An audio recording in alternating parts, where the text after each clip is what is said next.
fast life meets the fast lane. Yeah. You're now tuned into Bars and Hoops Radio. Yeah. The world of hip-hop and sports live. Dropping the clutch and then I hit the gas. Wheels screeching, tires burning, I'm flying past. Gotta get home quick, don't wanna miss the class. They schooling you on whips and how to make them fast. Talking about everything from cars to planes. What's hot, what's next, and how to flip the game. They talk in my language, we speak the same. That whip talk complex, but yet they keep it plain. From the news, the interviews, they keep it cool. They give reviews, everything from parts to tunes. Can't lose, come to whips, they not no fools. Don't miss the show, the start time is noon. The bearded one, S.I. Sean, they crazy though. You can't miss it, tune in the Rally Radio. Where the fast life meets the fast lane. Whoop, whoop, whoop, whoop, whoop. We in the building early. You already know what it is, man. It's the bearded one here. Oh, let me tell you something, man. It was a hustle to get here, but I'm in the building. It was rough, but we in the building. We got a lot to talk about today. You're trying to find out what's the next power plants on these streets. What is it going to be? I don't know. Been looking around a little bit, trying to see some things, see what we got going on over there, but it's definitely a lot of things out here. And we're trying to figure out what y'all think it is. What's going on, y'all? Shout out to everybody who's tuned in, paying attention. We appreciate y'all early. We are in the building. We are here. We are here. We are here. Definitely had to go through some things to get here. Appreciate everybody who's tuned in, paying attention. Don't forget Saturdays, 12 noon. We will be in the building from here on out. You already know what it is. Shout out to my guy Green in the building early. Appreciate you. That's my guy right there. Shout out to everybody tuned in. You know we got the phone lines on crazy. We got a couple things we're going to talk about here. First, we're talking about what's running the streets. Second, we're going to talk about how the DMV just literally overnight changed the point system. A lot of people don't know that. And if you don't, it's going to be a problem because they changed the system to the point where tickets cost more money. They more points. So imagine that. So now a speeding ticket or even stuff that you wasn't getting tickets for before, you're getting them tickets now. So that's going to be interesting. I don't know how they're going to play. Actually, we do know, and we're going to talk about it because there's no way that they did this. And I'm telling you, they really didn't put the public on. It just happened to cross my eyes last night. So I can only imagine there's a lot of people who probably don't know what they're getting into and what they're talking about doing. But I'm telling you, it's going down. It is going down. Shout out to everybody who's tuned in, paying attention. We in the building early. Yo, we got comments already. Shout out to my guy Darth Spalding in the building early. You already know what it is. Appreciate everybody who's tuned in, paying attention. Like I said, what's the next power plant that's going to be running the street? So what I mean by that is, you know, in the past couple of years, we had a whole source of litany of different power plants that's running the show right now. When the Hellcat came out, obviously that supercharged V8. A lot of guys not going to get that. No props, but we're going to have to here. Then you had the BMW, the horizon of the BMW. They rose to fame. B58s, B55. Shout to one stock F30 or rest in peace to him. You know what I mean? So now you start looking. You're like, man, what's going to be the next power plant? You know what? It's going to be real interesting because we got to see. We got to see what the next power plant is going to be. It's going to be real interesting to see what exactly is going to be. And that's why I'm asking y'all. But in the meantime, we're going to get into a couple other things here. We're going to get into a couple other things. But like I said, before we even jump into that, shout out to everybody who's tuned in, paying attention. We appreciate y'all, man. Thanks for everybody who's rocking with us right now. We're about to jump right into this. Let me tell you something, man. If it's one thing I realized coming in here today, it's got to be that traffic. And when people don't know where they're going, it's a whole nother ball game. I'm telling you, it's a whole nother ball game out here, man. These cats, I was driving just today. And as I was coming on in here, man, I just couldn't understand why nobody seemed like they know where they're going. Like, why you don't know where you're going? I don't know. It was just a very interesting ordeal, man. It was an interesting ordeal to see people, like, acting this way. Couldn't understand it. Couldn't understand it for the life of me. But to no avail, man. They out here, man. You got to look out for all them people that's in traffic, driving. They have no idea where they want to go. You got to look out for them, kid. But Definitely crazy out here. With that being said, we're going to jump right into the show. It's a couple shout outs I want to send out real quick, though. You know how we get down here, man. You know how we get down, man. Shout out to everybody who's paying attention. A little bit of technical difficulty just looking around right now, making sure everything is fixed and ready to go. But like I said, we got a couple things we're going to talk about. Recapping everything that's been happening thus far in the automotive world, the automotive community. It looks like a lot of people are getting terminated out of their jobs. That's crazy due to the EV rush. You see how that's going. GM just fired 1,000 people in America. Ford just fired 1,000 people in Europe. And Toyota saying it's unsustainable to keep people working these jobs if they go to the EV-powered autos. It's a very interesting ordeal. There's a lot of things going on around the world that we definitely need to be paying attention to. But with that being said, we in the building early. Shout to everybody who's tuned in, paying attention. We out here right now. We're going to bring our little weekly specs. You know how we get down, man. You know we do the Rally Radio Show here, Saturdays, 12 noon. You know where to find us, man. www.barsandhoopsradio.com. You can also find us on YouTube at Rally Radio Podcast. We in the building, man. We are here. We making it happen. With that being said, let's jump right into it. Got a couple things we're going to jump right into. First, before we even do all of that, we're going to jump into this little carb tuning thing. This is actually interesting. I didn't get a chance to really talk about this the last show, but this is interesting because the EPA just fined a private company $2.9 million for selling what they call emission defeat devices. And we're going to jump right into it. Let's go. Weekly Specs. Auto news for all the listeners, only on Rally Radio. All right, you know how we get down, man. With that being said, we're going to bring it right up here on the screen. This is very interesting, man. We got to see how this plays out. The government is starting to figure out that they can make their money off of a lot of different people as long as they come after the driver. They're coming after the people who drive it, and they're using and they hide behind a lot of different things. They're saying, oh, you know, we need this or we need that because of the way that people are driving. They're driving reckless. And I'm not knocking it. I believe they are. But at the end of the day, you can't just put it so that people pay the price for other people, in my opinion. A lot of people going to be shocked at this. But like I said, let's get into this. Carb tuning. They got to pay $2.9 million for making defeat devices. Now, for those that don't know what they consider defeat devices, they consider devices like, say, if you have an OBD1, you have a check engine light, and you plug in that into that OBD port, and you have a machine that can pretty much clear that check engine light or have the car run with that check engine light, and they can't pick it up.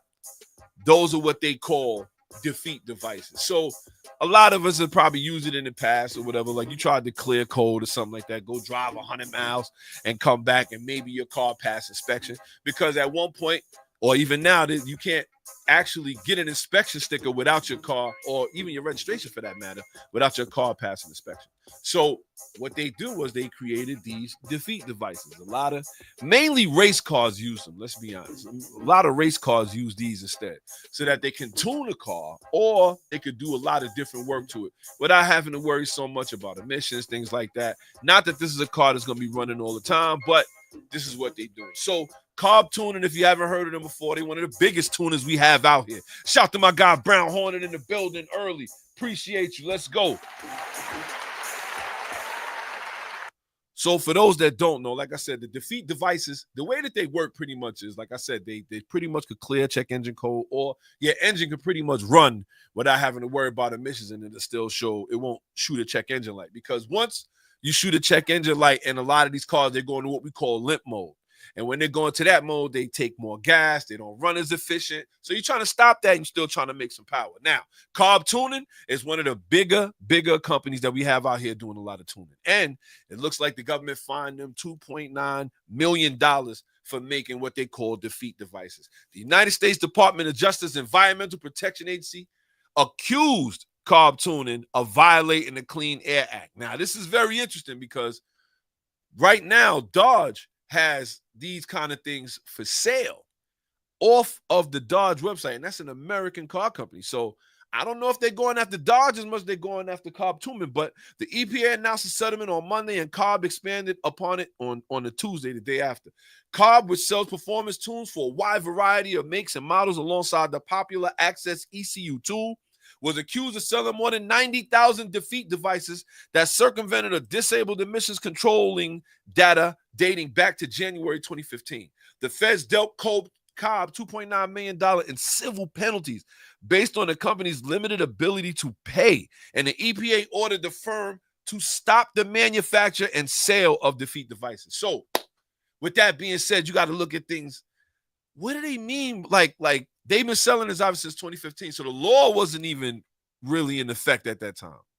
Because this EPA law didn't really come into effect, I believe, in 2021. So now, y'all finding them all the way back 2015? I don't understand. Shout to the Brown Hornet. He said it's all about money. They couldn't collect taxes on those devices. That's the only reason why they're getting fined. I believe that. Because at the end of the day, it doesn't make sense how you could violate a law that wasn't even a law when you first made it. And then what really happens at that point, if you know this is an American company, a company that does business, don't they get a cease and desist letter? Like, listen, you can't sell this.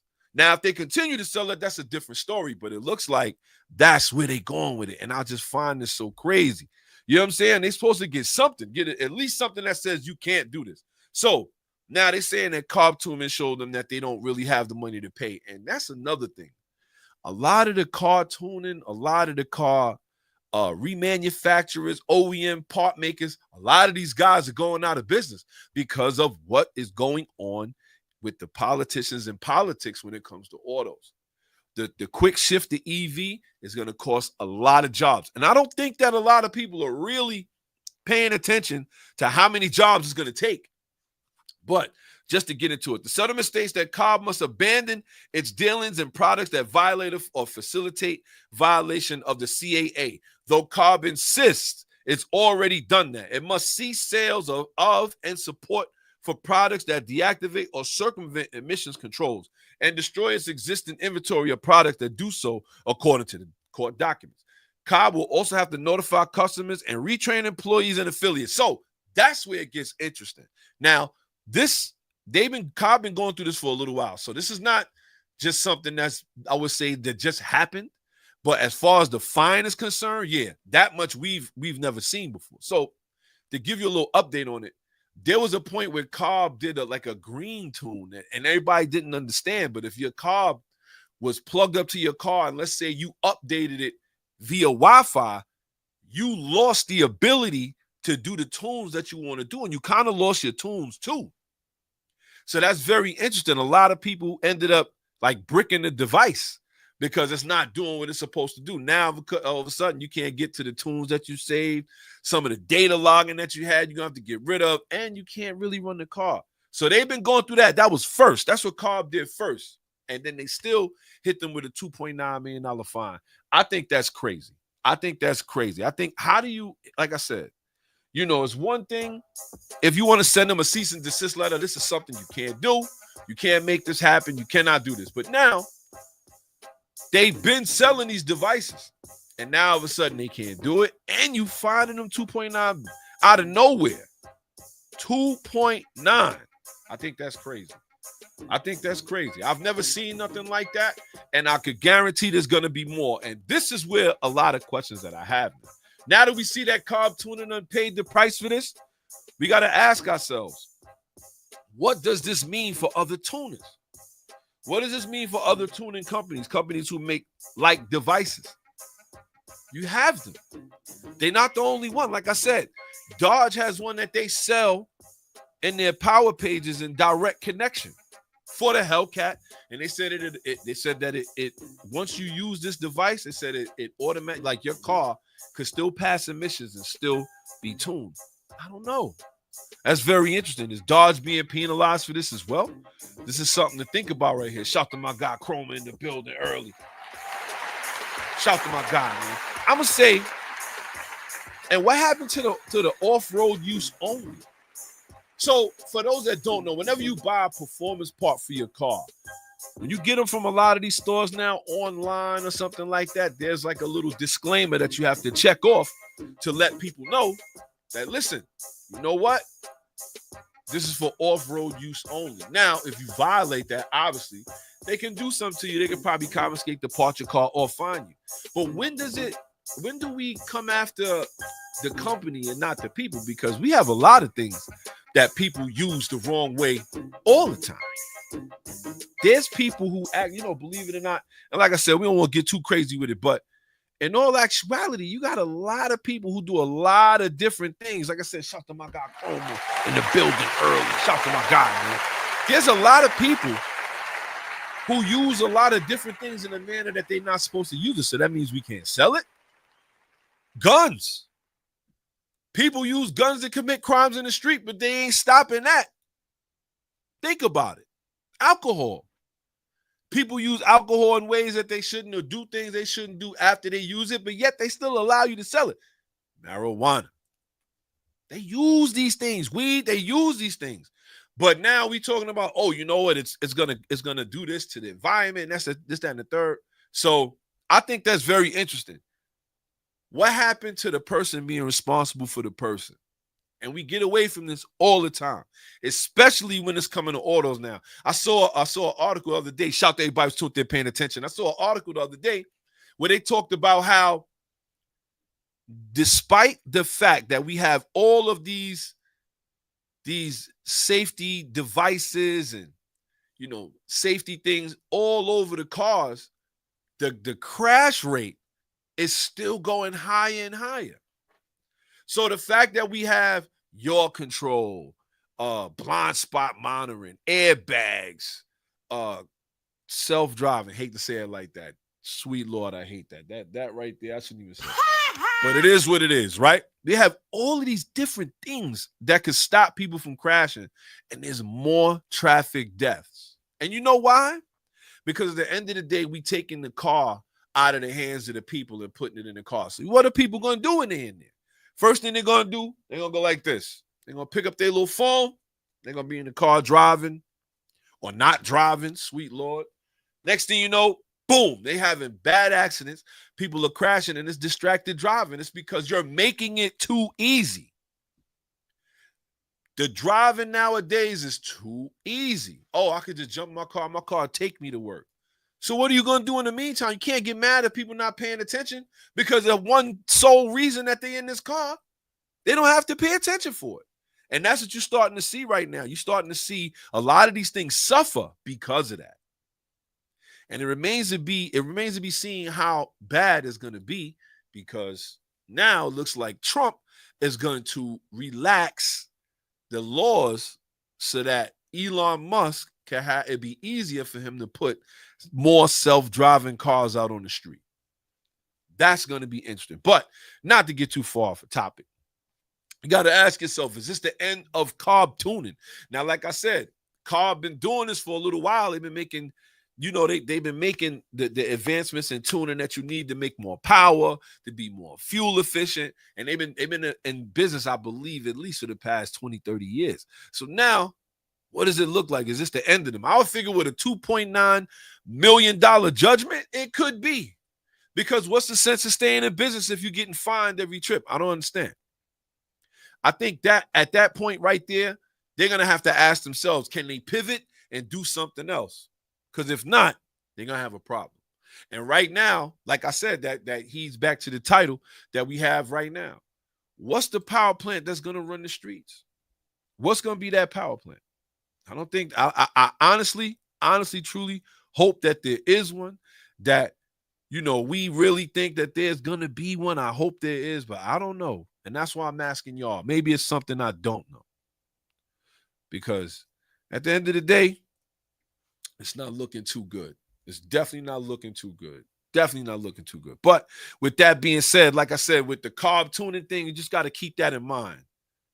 That a lot of the car companies, a lot of the OEM companies that make OEM parts like brakes, all kind of different things, they all suffering right now because we are in melancholy when it comes to the automotive world. We have no idea where we are going with this. We don't. And because of that, people are going to suffer. People who make, like I said, parts, spark plugs, aftermarket is going to suffer. You have a lot of people suffering. You know who's suffering right now that a lot of people are not talking about? Advance Auto Parts, for those that don't know, is closing 727 stores for distribution centers to stay afloat. That's crazy. So for those that don't know what Advance is, I'm gonna just put you on. Go here, you get your parts. It's like AutoZone. But for some reason, AutoZone is still up. I don't know how that works. You know what I'm saying? But at the end of the day, Advanced Auto Parts is closing 727 stores. In our area alone, right over here by the studio and where I live, there's at least 3 of them that I could think of right now.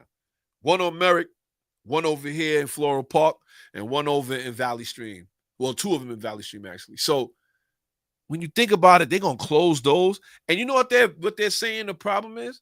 They're saying a lot of people are not buying the parts to fix their cars anymore. It's very interesting. Let's get into this a little bit. As part of its strategic plan to improve business performance that will be implemented through fiscal year 2027, Advance looks to reduce its U.S. retail footprint. That includes closing 523 corporate stores, withdrawing from 204 independent locations, and shutting down 4 distribution centers. The supply chain will be further optimized by consolidating distribution centers into 13 large facilities by 2026 and opening 60 market hub locations by mid-2027. So with that being said, what they're saying is they're going to get rid of all of these little stores. We're going to get back to the internet, and we're going to have these big hubs where you could just go and pick stuff up if you need it. In other words, they starting the castle. They moving the rook and the king. They starting the castle. They starting to protect, because what's happening is nobody is out here going to these Advanced Auto Parts. They don't know what they could put on their car. And a lot of the people that are not going to these things, another reason that we're not talking about, a lot of people ain't fixing their cars no more. Shout out to everybody who's tuned in, paying attention. Don't forget, drop a like, drop a comment so I can shout you out. You already know what it is. A lot of people are not fixing these things. So it just goes to show why a lot of these car companies are going down. From OEM parts, performance parts, you name it. A lot of the stuff is going down, and we are going to feel the brunt of it. I'm telling you. With this electric vehicle thing that they're trying to push, and then on top of that, the fact that these things are not reliable in themselves, and you can't fix it. How many times you just say, you know what, I'm going to just go to the mechanic up the street, boom, I'm going to take this part up there. I bought a part for $40, he installed it for $40 and call it a day. That is not what's going to happen if you get an electric vehicle. It's not. And a lot of people are like, oh, I'll take it to the dealership. I don't know if anybody saw this video that I posted on my Instagram page, but they tried to geese this lady for $1,000 for a brake job, and all she did was change the pads. After she changed the brake pads, they turned around and was like, listen, we flushed your system, we bled your brakes, we checked this, we fixed that. $1,000. A lady had an extreme fit. I wish I had that video right here to show you, because it's hilarious. Shout out to my guy, Jay St. Hilaire in the building. Shout out to St. Hilaire. What's good? He said, hate to say it, I know quite a few women that drive and do not take care of their cars. They would be caught dead in the store buying a part for their car. And that's crazy. That's crazy, but it is true. It is true. And I can't go as far as saying some women, because I know some dudes that's worse than that. They just jump in and drive. The gas be on E. Nobody bothers to even look under the hood, look at the belts, nothing. So that's very interesting. Shout out to my guy, St. Hilaire, man. That's my dude, man. Appreciate that. Appreciate the chime in.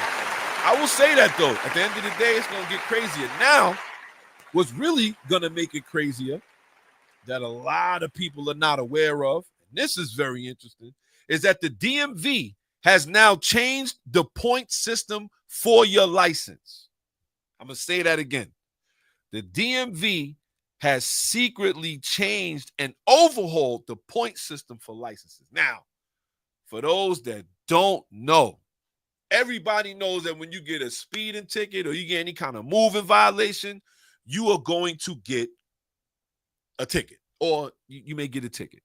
And when you get a ticket, depending on what the moving violation is, it was points on your license. Now, this points on your license thing, I always wanted to look up the origin of it. I don't know exactly when it started, but I'm going to get to it before we get through with this show. But the New York DMV have quietly put in place a more severe point system for bad driving. Now, we've been talking about this scandemic, taxing you without taxing you.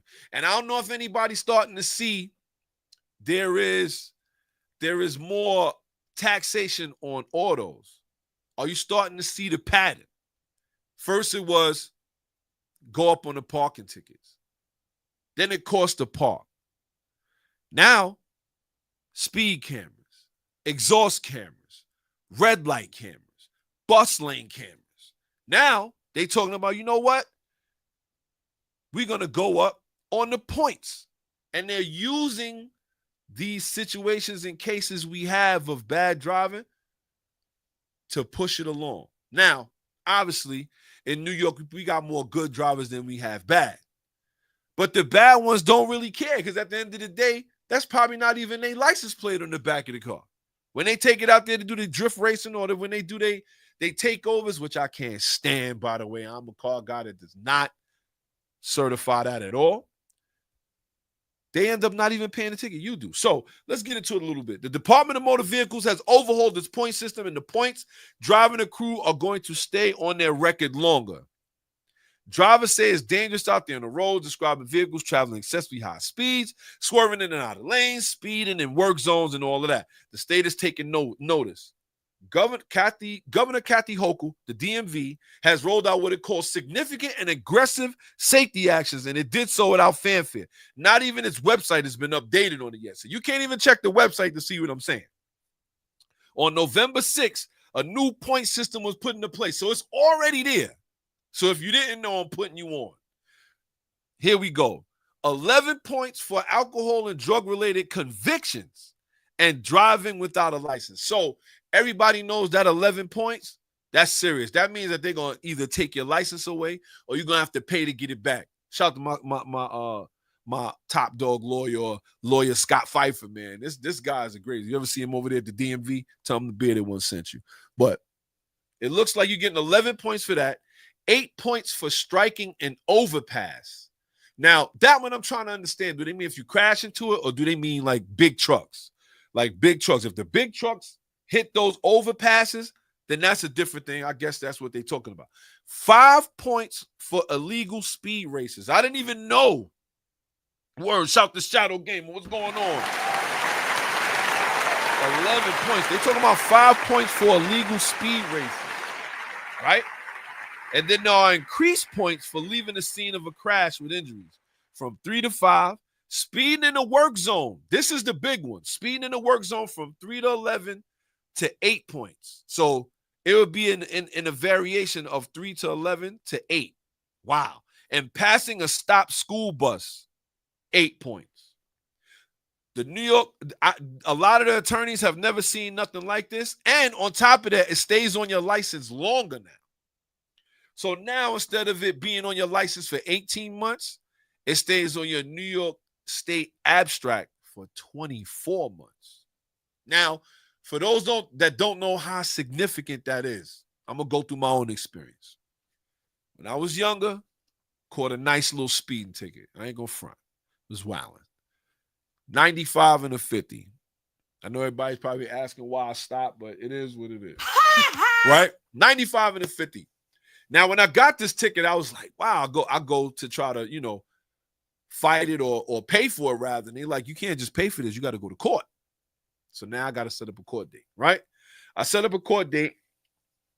And when I get there, I had just had a homeboy that went through the same thing. He's like, yo, look, you're going to need a lawyer.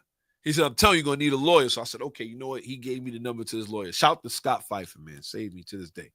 So with this 95 and a 50, he actually went to the court for me. I didn't have to go. He went to the motor vehicle court for me. And next thing you know, he calls me, says, listen, I was able to push this back for a little while so we don't got to deal with it for another 6 months. Oh, tremendous. So the 6 months come up and go. And you know what? He says, listen, I was able to deal with this thing. I was able to push it back another 6 months. I'm like, oh, this is great, right? Then I see him again. He pushed it back one more time, 6 months. Now, that was 18 months right there. Now, what happens is now at 18 months, the lawyer said, or the judge rather, gave me a judgment of points and paying the ticket, but no action on my license. So I had 11 points. I got hit with 11 points because I was way over the speed limit. And I had to pay a crazy fine, but there was no action on my license, meaning my license wasn't suspended, right? Now, that was 18 months. So what do you think happens at that point? Now, by the time it comes out, it falls off. So you don't really feel the effects of it with your insurance. But now, with them pushing this to 24 months, you ain't getting that break. So now, it's going to cost you more money. They may make action on your license anyway. And I had to pay something called driver's responsibility. So with driver's responsibility, it was something I had to pay over, I believe it was over 6 points. I had to pay $25 a year for every point to keep my license. So because I was at 11 points, that was $250. So I had to pay $250 a year for 3 years to keep my license. $250 one year, $250 the next year, and $250 the year after that. I was like, yo, this is crazy. It's a good thing I got a job. Because if I have a job, I wouldn't have been driving. But I don't know if that's what they're shooting for. But now, with the driver's responsibility assessment, it looks like they want to push it to $850. $850. Give me your fucking money. So all they doing. They hustling you right now.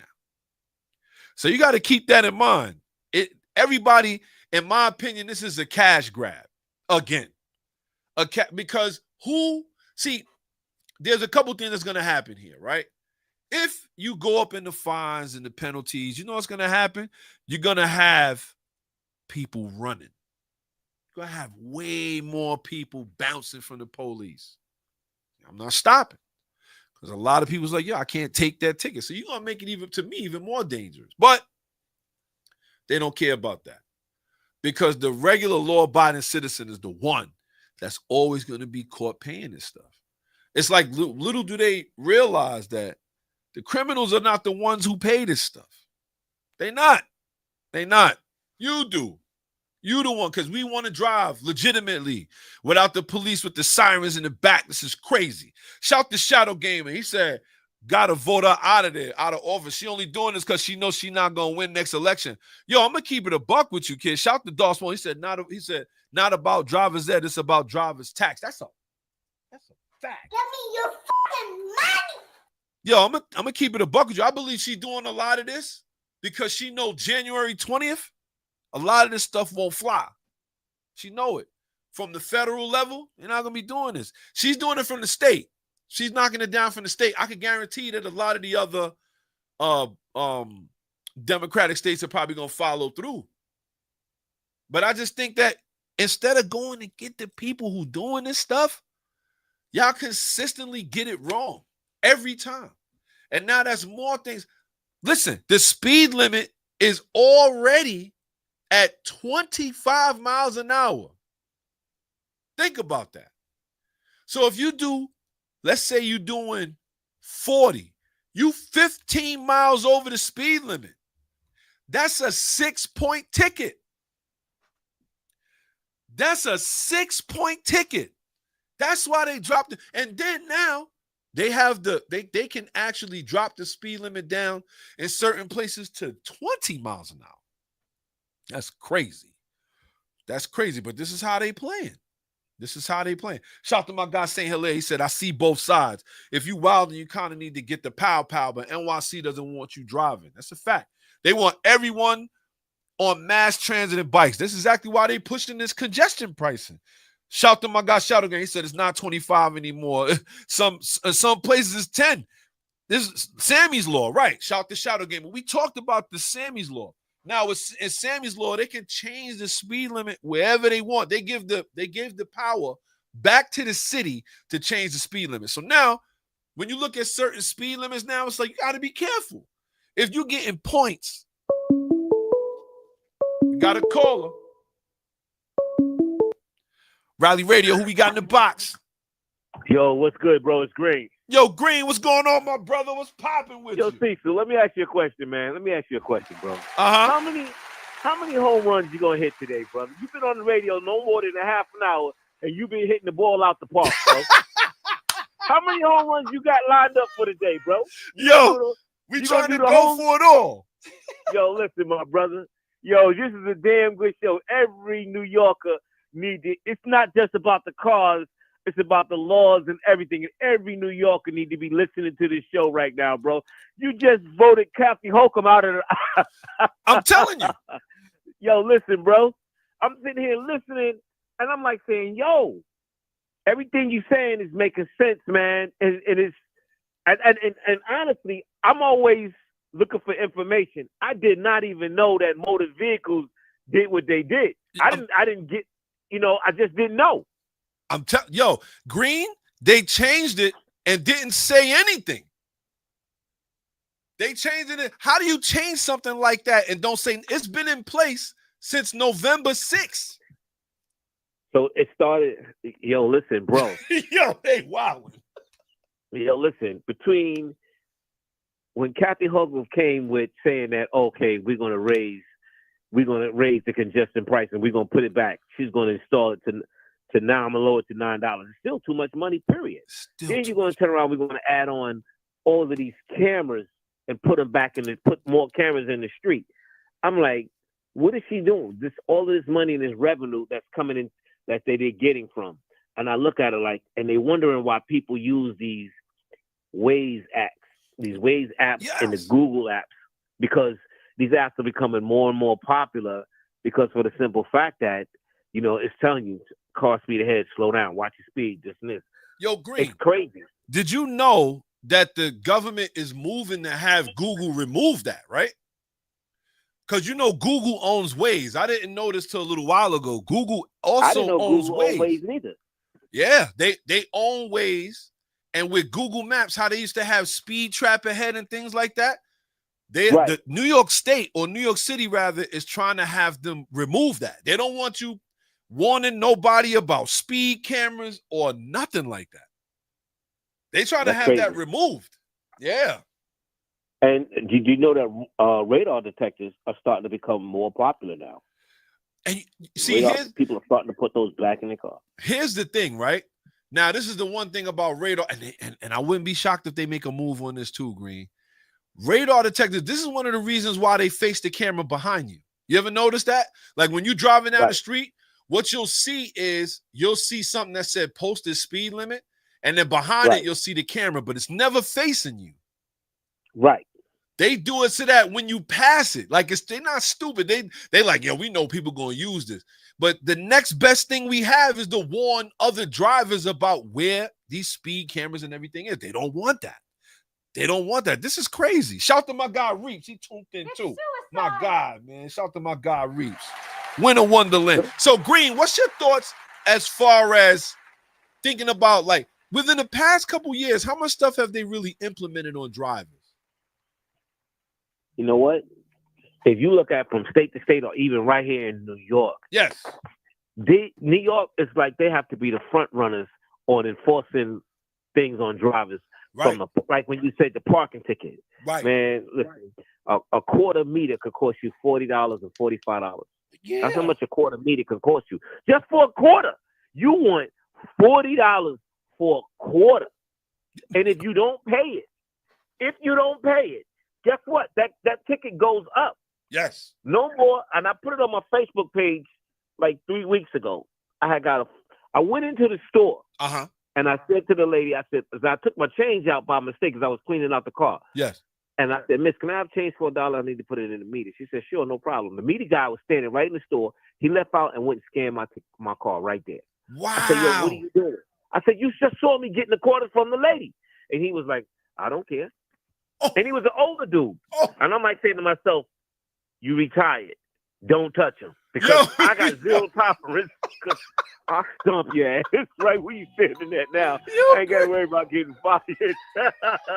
You ready to Ronald McDonald that moment? I said, yo. I said, your age saved your ass. And he was like, what are you talking about? I said, trust me, if you was like maybe like a little bit 10 years younger, I couldn't be saying I'm beating up an old man. I would have cleaned your clock for what you just did. Yo, and now on my parking ticket, it said if I pay it today, it'll give me $30. If I pay it 4 days later, it's back to $40. For if real? I pay it A month later, it's $90. And then after a month later, the ticket goes to $190. And I kid you not. And I posted that ticket on my Facebook page. And I was like, this is to show you what it's like. And this is right here up in the Mount Vernon area up there. Anytime we get our tickets, that's why a lot of these cats out here putting stuff on their license plates and all kinds of other stuff, because the city is not playing fair. As New Yorkers, we don't have a say-so. We just have to do it. That's a fact. That's a fact. And we don't have a say-so. That's a fact. That's a fact. You know what, Green? It's funny you say that, right? Because even now, right, with this change, they didn't even have to tell us. They didn't even have to say if you didn't say nothing, bro. I still wouldn't have known that this is what happened. I wouldn't have known. That's how they doing it now. So this is why I'm warning everybody now. Like, this is one of those kind of things where if you're not paying attention, the speed limit, let's say you're driving. I'll give you a prime example, right, Green? Let's say you're on the highway, right? Right. You're doing 50 miles an hour, or let's say you're doing 55. You may be 5 miles over, whatever, right? Now you drive through a work zone. You don't see no work. You just see cones, right? But what they do is they put one of them cameras there, or they'll have a highway patrol guy there. Now the speed limit drops to 40. You don't know. Now you 15 miles over the limit. He flag you, pull you over, you get a ticket. Now that ticket is so hefty because I believe over 11 miles an hour, between 11, 15, and 15 and 21 is where it's worth it for them now. So now they pull you over, you get an 8-point ticket because you 3 points over the driver's assessment. You're going to have to pay $75 a year for 3 years to keep your license. That's crazy. And what makes it so bad is that back in the day, and I kid you not, I grew up in Long Island, small town, Roosevelt, Long Island, where the police department was so racist. If I even go towards the stop sign and didn't make a complete stop, he'll say, and I make a stop, he'll say, oh, you rolled a little bit, you kind of yield. Wow. His word was gold.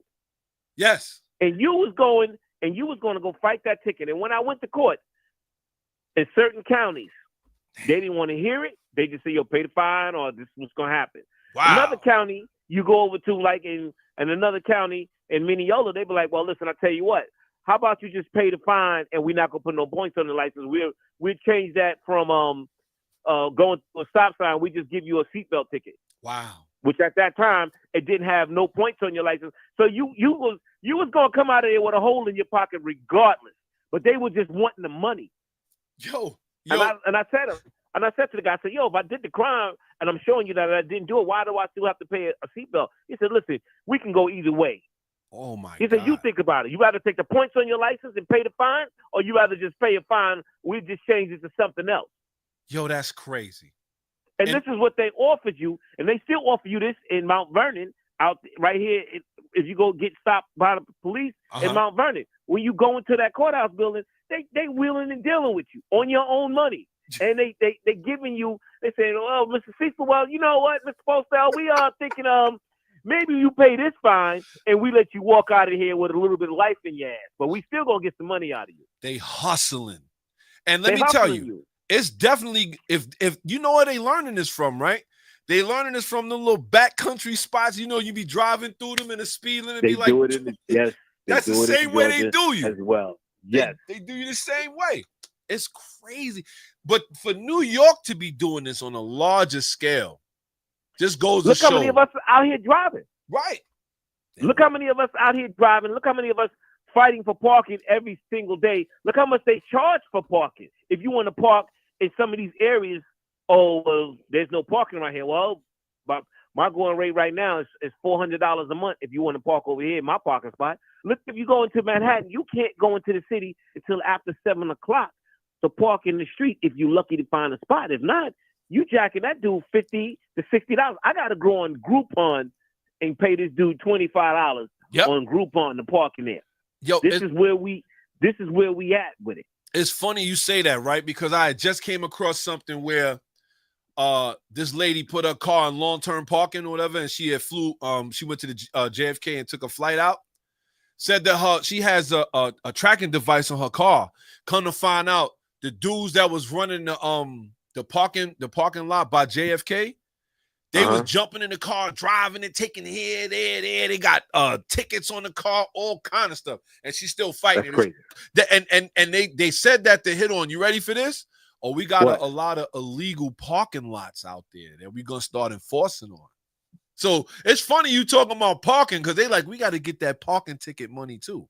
So we're going to get rid of some of these little parking lots and things. And you're just going to park on the street and you're going to have to figure it out. It's crazy out here, man. It's crazy out here, bro. Listen, man. Keep hitting them home runs. You're hitting home runs all day since you've been on the radio. Shut the fuck up, I mean, bro.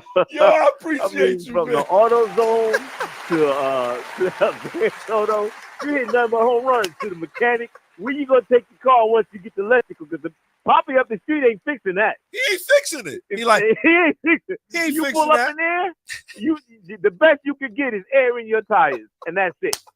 He got me like, hey, Poppy, I can't do nothing with this. He's like, yo, bro, you say nobody tell you to buy this. In another 15 to 20 years, there's going to be so many obsolete mechanics out here in these streets because all of these cars is going to be changed around, and you may not going to be able to. Because a lot of these cars now, some of the high-end cars, they say, I can't touch that. That car got too much technology in it. That's a fact.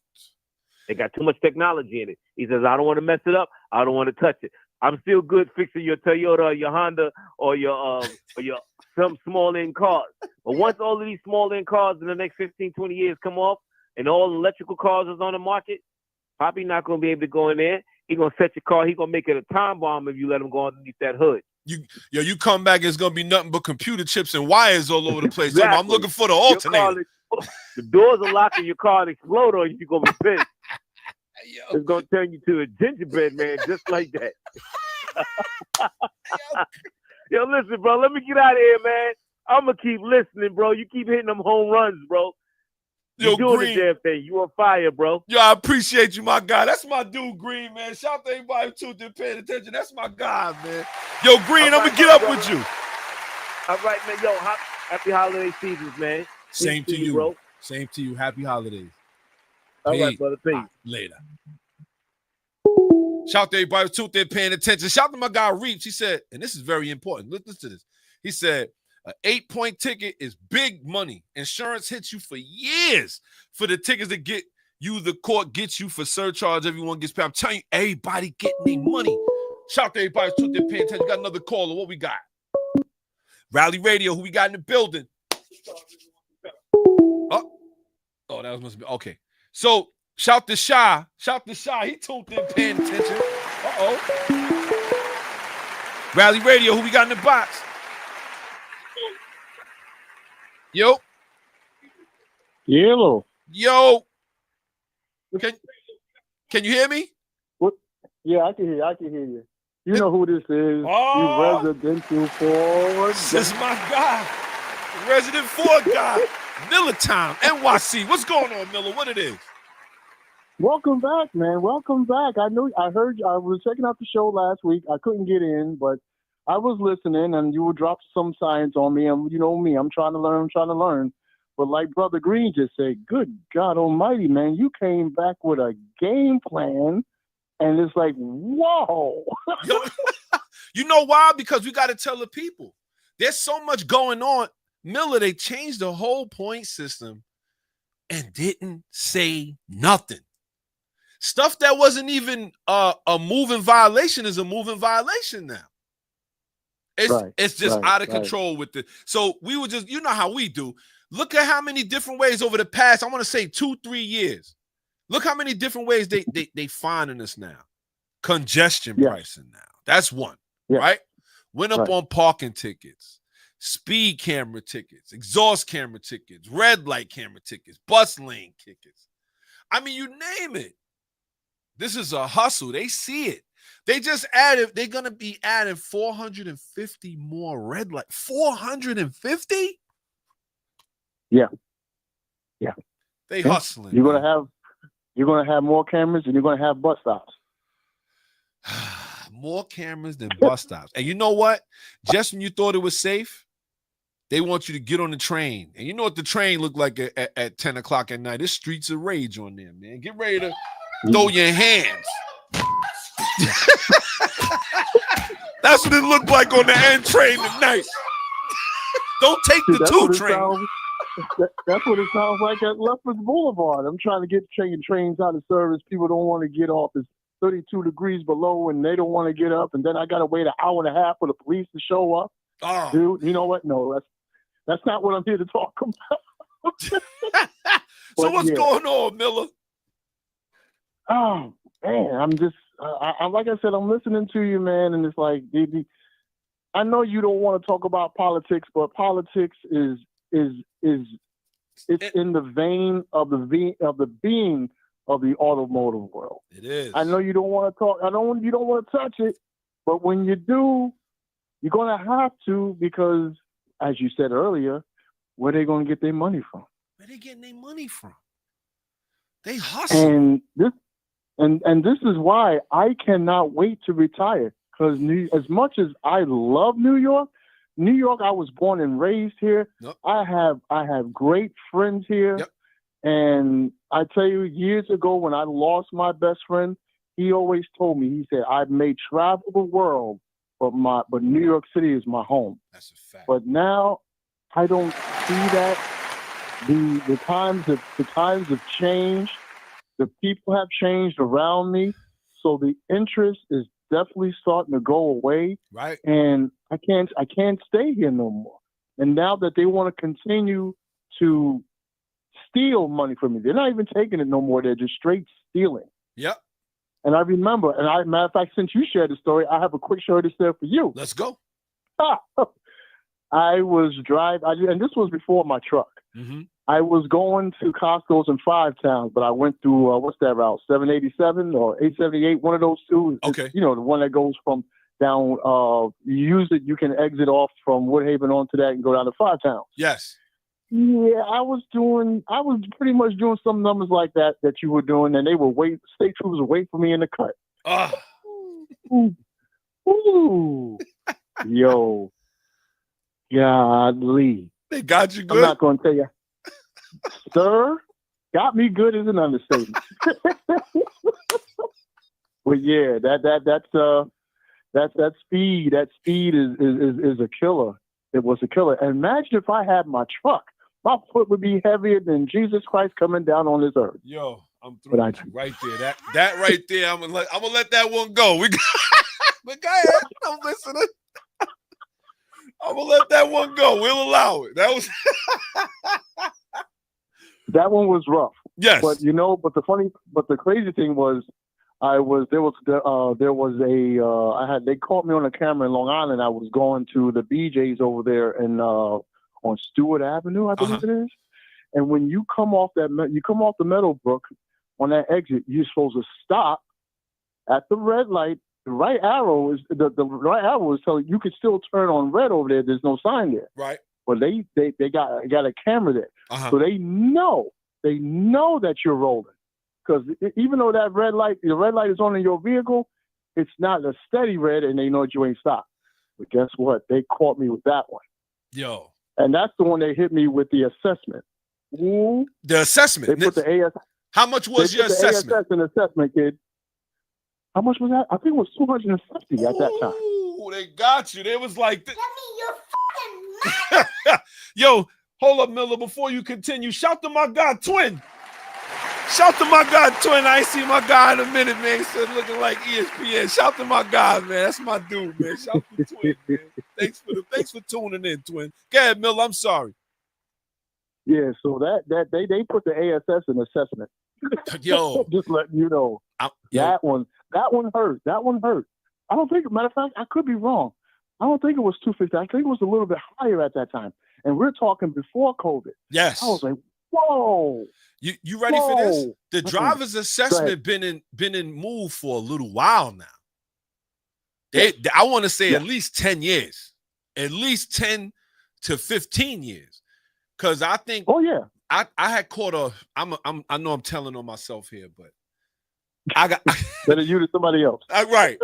We're gonna change the names to save the innocent. But I will say this: 105 and a 50, switching lanes without signaling, disobeying a police order. I had a couple, and not for nothing, the lawyer was able to abolish the chunk of them. He was. Nice. That's why I Nice. said, you get a chance, Scott Pfeiffer, if you're looking for a lawyer, he be at the DMV. Look for him, kid. DMV lawyer. He helped me out. But I will say, at the end of the day, they know how to play this. And they know, and I wouldn't even be shocked that if they could get rid of the court system, they would. They would. If you just had to pay whatever they gave you, they would set it up like that. The fact that they let you plead not guilty sometimes is, I know they want to get rid of it. I know they do. Yeah, but I'm gonna tell you, man. I'm just not a fan of New York no more. This is partially, you know, if it wasn't for the scamdemic, I would still be vacationing and just stay up here. But now that I've been blessed with the opportunity to go drive and just leave the town, OMG is like the best thing ever. Just leaving town. The only problem is I have to come back. You gotta come back. I'm gonna tell you, Miller. I know you. Shout to Green. He said I got caught on that ticket coming on Stewart Avenue over there. I read that. I saw that on the screen. I read that. I was like, yeah, they looking. They waiting. And I'll say this much. Like I said, this is not like they're not even, if they could not give you the rehabilitation, like to be a better driver or anything like that. They're just like, yo, we're gonna make this money off you. You think about it, it's way more expensive. Just look at New York State insurance. Like I said, all of these things are tied in. Shout to Reeps. He said the tickets, you be getting hit with your insurance on top of that for a long time coming. And they're not finished. They not finished. I believe they got one more route they're gonna go. And I believe those cameras, they're gonna start attaching them tickets to your license, regardless of whether you was driving or not. Do you remember that they put it on the news that now that they're changing how you do your parking, where all they got to do is scan the barcode on your registration. There you go. You submit that in. You don't have there's another way where you don't have to so-called feed the meter. All you got to do is send your information down in their hard drive or what have you, and they'll know that you're there. That's some new mess that they're talking about. And I remember when the cameras first came out. You know the main reason why they said the cameras first came out? Safety for the officers. Remember that? Yeah. Okay. Look. You remember that, right? I do. I do. Now we don't need our officers' lives being in jeopardy when they have to pull somebody over, blah, blah, blah. Remember the video that somebody put in the community about how, remember, we always seen those signs on the highway where they have the aircraft captures you on their camera while you're speeding, so they don't have to roll up on you. They'll just send you your ticket in the mail to your address. Remember that? Yes. Mm-hmm. Yes. Well, here's one better. Remember, we talked about this, I want to say last year, where now instead of chasing speeders, they shooting them with tracing darts. I mean, they could get, this is getting crazy. Wow. Miller. They shout the Reeps. He said they giving tickets for tents while you're parked. I'm telling you, this place is hustling. Wow. I'm not surprised, because when I had my 96 Jeep Grand Cherokee, it was already tinted. But I didn't know what percentage was acceptable. Right. And then I had somebody else also tell me that if your tints are dark, you need to make sure that the DMV knows, because it is it's tied to a medical condition with your eyes where you cannot take but so much bright light, the glare. That's what it's there for. But you have to go through the DMV to make sure that they know. Yep. Shout to my guy. My names remain nameless, but I know what you're talking about, because he had to go through the same thing, man. I'm gonna tell you, Miller, it's going down. It's going down out here. And this is, like I said, we like to talk about the autos. You know how we get down, but sometimes we gotta talk about the politics too. Shout to Jessica Grandy. She's in the building too. You already know what it is. Appreciate her. She tuned in every week. That's what I'm talking about. Shout to Miller Time NYC. What else you got for me, Miller? You know what? I hate to say this to you, brother, but you're gonna have to do a show on insurance alone, brother. Because the way you are teaching and preaching today, we need a lesson on insurance. Just right. The auto side of auto insurance alone. Because you see nowadays, I cannot get a cheaper rate based on everything that you just discussed with tickets, speeding, parking. Once it gets registered to the DMV, they already know what's going on. And the funny thing is now, you don't have to give them your social. All you got to do is give them the license number on your driver's license, and they'll have all of that. You ain't even got to give them that. They just got another avenue to hit you. And I found that out when I was trying to get a cheaper deal from quote unquote Geico, and it started with like $250. I was like, yo, I'll take that. And then like maybe 24 hours later, it was like, we saw based on what information you gave us, that thing jumped up to I don't even want to say the number because it makes my stomach turn. And that's supposed to be for 6 months. I'm like, are you effing kidding me? Let me tell you. Are you kidding me? I'm paying so much in car insurance right now. It's like that's a whole nother show. You ain't lying, Miller. We're gonna have to line it up. I'm telling you, because I got a person that I wanted to bring in here to talk about car insurance rates and how you could bring your rates down. Or like how do they really come up with these rates? Because my rates went up almost $75 for nothing. Like nothing's happened. I don't know what's going on, but my rates are up there crazy. That's a whole nother show. Yo, Miller, we got a whole host of show to jump in today. You already know what it is. I appreciate you for tuning in and calling. You already know what it is. We're going to get back to this and knock this out. It's always an honor and pleasure to wake up to the school of Rally Radio. Let's go. Yo, Miller, thank you. I appreciate you. And we're going to move in, kid. You already know what it is. Yes, brother. You do the same. Take care of yourself. Be good and continue to preach. Pass the pop. Copy that. Peace. Later. Shout to my guy, Miller Time NYC. Shout to Draco. He's in the building early. You already know what it is. Everybody getting up now. All right. He said he just woke up. He said, get you an 80s whip. I'm getting classic insurance for under $200. You know what? I'm going to have to bring people in to talk about that too, because I want to know what the classic insurance covers. Does it cover what we need, or like, I don't know. I'm always worried about that because I always feel like, you know what? All you need is for something to go wrong, and they talking about they're not going to cover it. That'll set me all the way off. But with that being said, you know how we get down here, man. We jumping right into our next little segment. Shout to everybody who's tuned in, paying attention. Shout to everybody who's rocking with us thus far. You already know what it is. It's the bearded one here. Rally Radio's in the building. We here to put you on to all this automotive news. Sometimes politics do align. I hate to say it, but we try to stay away from those things for the most part, but sometimes just can't avoid it. With that being said, man, we're going to jump right in to our next little thing.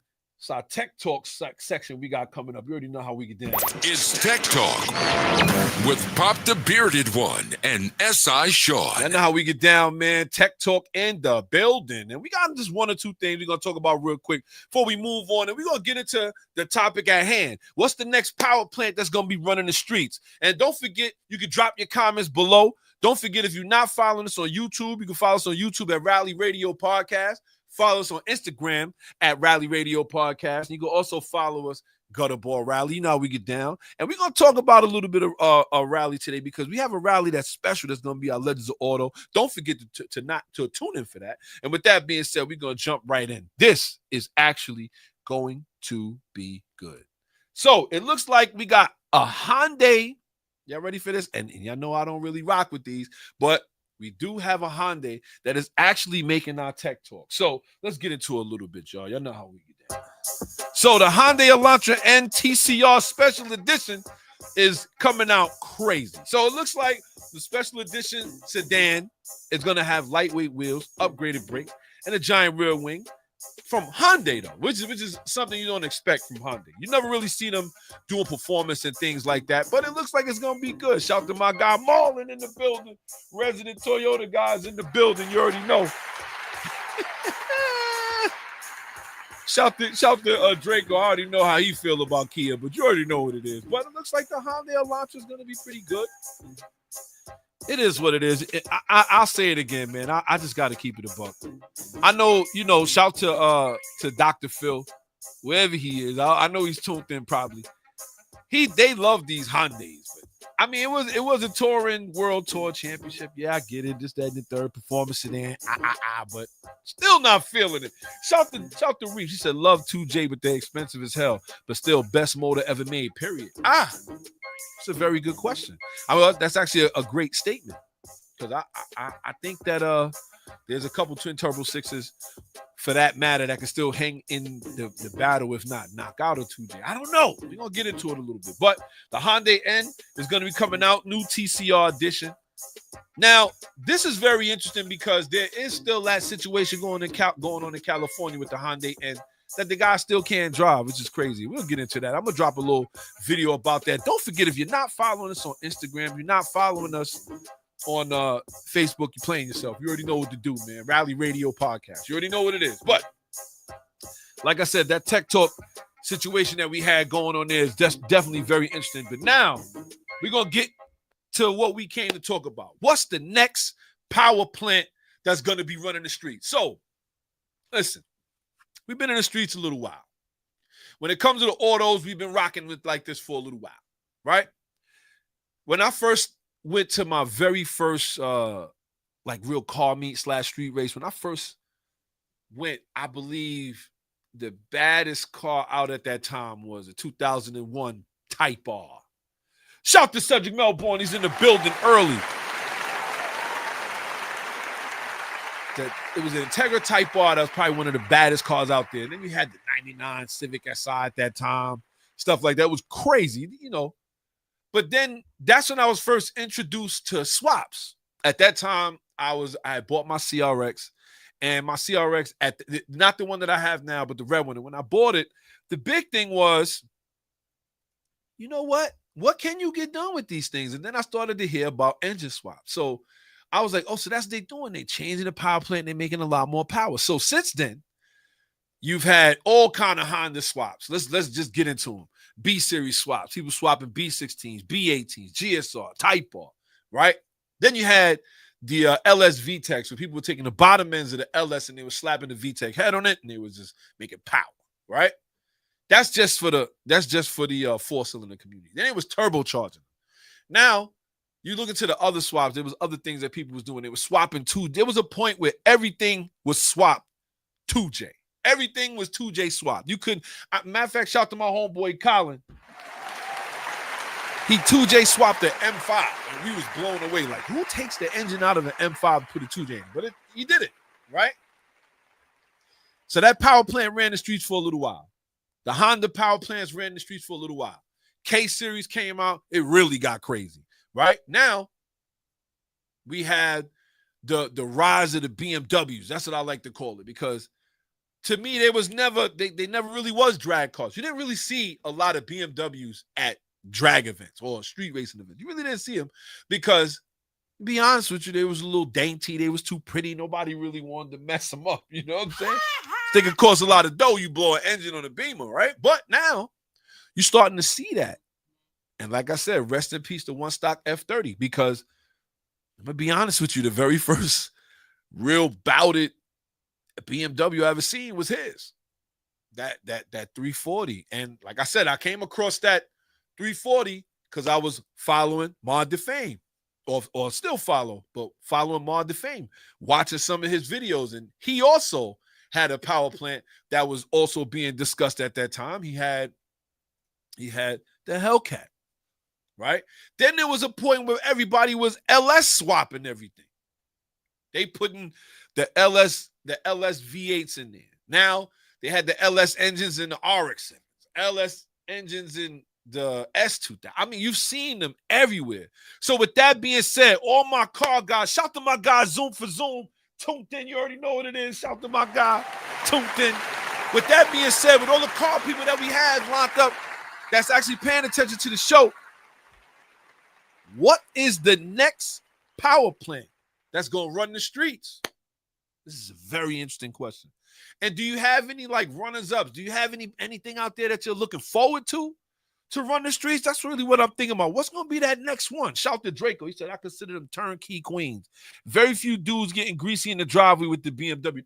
Listen, I have M Life that's right around the corner from my house, right? And I mean, these guys, I'm not knocking their work at all because I see these guys working in there all the time. Would like to get one of them on the show. That'd be interesting. But in the meantime, it looks like those BMWs are either they're complicated or they're not. I don't know. I got to see somebody really work on one. But from what I see, they always got engines dropped on the floor. So I don't know if they're really going into these engines and replacing pistons, rods. I don't know if that's what they're doing. Or are they really getting work done? Shout to everybody who's tuned in paying attention. I'm not sure. So if anybody here is a BMW fan or if they know anything about the B58s or whatever, let me know what it is, man. Like, are they really swapping these engines or are they fixing them or are they tuning them or are they fortifying them, rebuilding them? Shout to Reeves. He said LS swaps are popular only because of the best bang for the buck and they're small. But Coyote is a better motor than the LS. Ooh, I don't want to start no problems. But you might be right. And that's what I'm saying. Turnkey queens. I mean, if you could start, and this is another thing. Now, as far as the power plant is concerned, does the power plant come in the car? Or is this something that you're swapping? A lot of this plays a big part in it, in my opinion. Shout to Zoom for Zoom. He said, I'm working on a BMW right now. Old X5. I can't front every X5 I see is either cambered or slanted. Something's wrong with the back wheels and they're driving slow. So I don't know if I even really trust them things. But I got to say, though, for me, and I know a lot of cats want to hear this, shout to Draco. He said, return to the 2J. Simple, lots of literature, and many levels have been tried and true. That is true. But at the same time, you're going to have people that's going to look for different things. And what really brought this to my attention, like I said, the whole car community still reeling from the one stock F30 untimely passing. But to shine a light on, not shine a light because everybody already knows, but he really brought that B58 king. A lot of people didn't know they was fast. A lot of people didn't know that a lot of these things are really out here moving. And he had it popping. So with that being said, what's the next one that's going to be popping? What do you think is going to be the next power plant that's going to be popping? I don't know. I think it's going to be interesting. There's one in particular that I'm looking for. And shout to everybody who's tuned in paying attention. Shout to Drake. He said, what would be crazy is bringing back the rotary. So Mazda's already doing that. Mazda's working on that right now as we speak. So there are a couple things, a couple engines I know that people are looking for. And this one in particular, this is the Hurricane twin turbo engine. They looking for that. Shout to Mod the Fame. He was looking for that. And I think that that's going to be the next power plant. I don't know. I mean, Dodge's engine building quality, as far as the Hellcat and all these V8s are concerned, you don't really see a lot of like little tiny problems with those. But then again, a lot of them are probably not high miles, so we don't know what that means. But it looks like Dodge could build an engine. Now, since Tim Kuniskis is gone, I don't know how they feel about it. But I know Dodge is trying to get these gas engines out. You know what I'm saying? But we'll have to see. Shout to Draco. He said a little RX-4 throwback for the Porter. We papa. Wappa. You wildin', kid. I tell you, I hear you. But I just got to ask because I feel like a lot of people, we all do work to our cars. But I'm really looking for that next power plant. That's really what's going to drive it. What's that next car? And if not, I believe that it's going to just be high end. You got a Porsche that's making power. You got a Beamer that's making power. And like I said, with the BMWs, it's like that's just a whole nother thing. Because when I started to watch videos of like some of the things that they're doing, like I said, I haven't witnessed it. but the putting the downpipe on it, tuning it, they making 100, 150 horsepower. That's crazy. That's crazy. You changing the whole car that way. So I just want to know what y'all thoughts is, which I think is the next power plant. In the meantime, I'm going to tell you what I think the next power plant is going to be. And I believe it's going to be this turbo inline 6 engine from Stellantis. I think it's going to be this. I really do. And the reason I think it's going to be this is because I don't see nothing else on the horizon. Everybody else seems to be turning electric. And this is outside of GM really building another V8, and they're not building the V8 for any purpose other than to put into the economy vans and things like that. But this right here, Stellantis goes 6 in a row with a twin turbo inline 6 engine. Just think about that. It's a 3-liter inline 6 twin turbo. Right there, it has the specs to make a lot of power. It does. And a lot of the engines that have turned to legends was set up like this. Twin turbo 6. Remains to be seen. I think that this is going to be it. I think that this turbo inline 6 engine is going to be it. I think that this is going to be it. Shout the Reeps. You know what I'm saying? Whatever it is, it'll be too expensive for me. Shout to Draco. They want your money.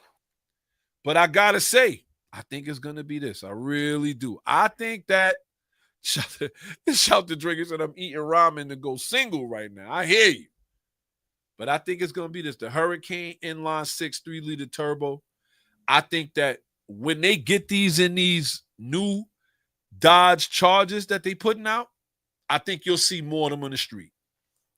I think as long as they remain electric, nobody's really going to jump on them like that. And like I brought it to y'all last week, Dodge is already trying to get the combustion engines in them because they know that's what the people want. So they're trying to get that done ASAP. So that's very interesting. I think it's going to be this car. I think it's going to be this engine right here, man. Telling you. You say I'm wrong, say I'm right. But I'm telling you, end of the day, I believe it's going to be that, man. It's going to be interesting. Definitely going to be interesting. We're going to see where that's going. You know what I mean? So with that being said, we're going to move on to our next segment. You know how we get down here. Driver's etiquette. Because sometimes you got to get this off your chest. All right, y'all. Driver's etiquette. You already know what it is. Shout to my guy, Tiny. He's in the building early. You already know what it is, man. Shout to my guy, Tiny. You already know what it is. We in the building. Yes, we are here. Shout to Draco. He said, wait, I thought they were shutting down Chargers Hellcat. So here's the thing. They did shut down the Hellcat. But they did not shut down the Charger because the Charger is being redone. They do have the 4-door EV version out there, but they also, with selling that EV version, they also going to have a twin turbo 6-cylinder model. So now that's what I'm saying. I think it's going to change. I think once they get those out here, you're going to see a lot more of those in the streets. Shout to Marley said an American inline 6. That's about it. That I have to see. That's about it. That I have to see. You know what? It's just boosted. I got a turbo. I know. He said he got a turbo for sale. Bushido, Draco. He said he got something for you. Shout to Marlon. I will say this though. The thing is, what else does the car community have to look forward to? At the end of the day. What else do they have to look forward to? Shout to Drake. He said he loved the Challenger hood shape. I'll say this: when it comes down to the turbos and really getting into the engines or what engines coming out next, you don't see anything else. You really don't. You don't see anything else, and you know why? Because they're not making it. They're not making them things no more. And that takes us to our driver's etiquette. Driver's etiquette for today. Shout out to everybody who tuned in paying attention. Driver's etiquette today is brought to you by Bars and Hoops Radio. You know how we get down, man. Don't forget to download the app. You can find the app, Bars and Hoops Radio, at your Google Play Store, your Apple Store. You can also go to the website, www.barsandhoopsradio.com. Don't forget. So, driver's etiquette. Because sometimes you got to get this off your chest. So with driver's etiquette today, that's going to be our question today. What are the greatest swaps And we're gonna put them up against each other. So the first two swaps that we're going with is the LSV8 versus the RB26 DETT. Which is the better swap, in your opinion? Which is the better swap? Now, if I had to choose, if I have a platform that could use both of them, let's say let's go with a 240 or RX-7. Now, I don't know if you're going to put an RB in an RX-7. That just is blasphemy. I don't know. But let's say you have a 240. You can choose between putting the LSV8 in it or RB26 DETT in it. Which one would it be? Shout to Reeps. He already. Shout to my guy Reeps. He already answered. He said, listen. We got LS. Shout to Zoom for Zoom. We got LS. So we got 2 for LS. Shout to Shy. He said that J swap is starting to get traction for Honda Land. And I want to see if Hyundai is going to hold court for 4 cylinders. You know what? They actually doing good. Shout to my guy Aaron Raw in the building early. We got 3 votes for LS. He said the LS, the RB is too expensive to make reliable power. Shout to Draco. He said LS for the simplicity. Oh, man. I don't know. The RB, it just doesn't seem like it's a good swap at all. Shout to Zoom for Zoom. So the RB is really made for the GTR. It's not as stout with the other chassis. That is actually very interesting. I never looked at it like that, but I appreciate that insight. That is actually true. So I will say we got LS just murdered the RB. I guess the RB26, the 2.6 liter, not the VG, not the one that's in the new GTR. But man, I hear that. Shout to Zoom for Zoom. Shout to Shy. He said, depends on what it's going into. LS for the money, RB for the stunt. So in other words, Give me your fucking money. if it's a stunt, I'm going with the RB. I don't know. You know, I see everybody's point, right? And like I said, that's why I wanted to choose a chassis. So we go, like I said, I chose rather, the 240 chassis. Shout to Marlon. I didn't think he would say that, but he said it. LS all day. Well, that's what we're talking about. I would always figure, right, like when you choose like like, let's say, like we said, the RB, it comes out of a car that is also like not all-wheel drive all the time, but it is all-wheel drive, right? And you put it in a rear-wheel drive chassis, maybe it doesn't do as good. I didn't look at it like that. Maybe it doesn't perform as well. It's a lot of power to put down to the ground. But meanwhile, the LS, you know what I mean? Shout to Aaron Roy. He said for the stunt and the sound. That's what I'm talking about. Shout to Shy. He said, Shy, he told you, he said for the stunt or the sound. You got to call him. Rally Radio, who we got in the box? Yo, Pop, man, I see your heart breaking sitting in the chair. Shout to Dr. Phil. Yo, because I wasn't expecting this much LS here. Yeah, because I see your heart breaking sitting in the chair over there, man. You're trying to justify the fuckery that Stellantis is over there. Listen, man. Yeah. I got hope for you, bro. I may or may not have heard or watched videos pertaining to Stellantis doing a complete 180 on the whole no more V8 thing.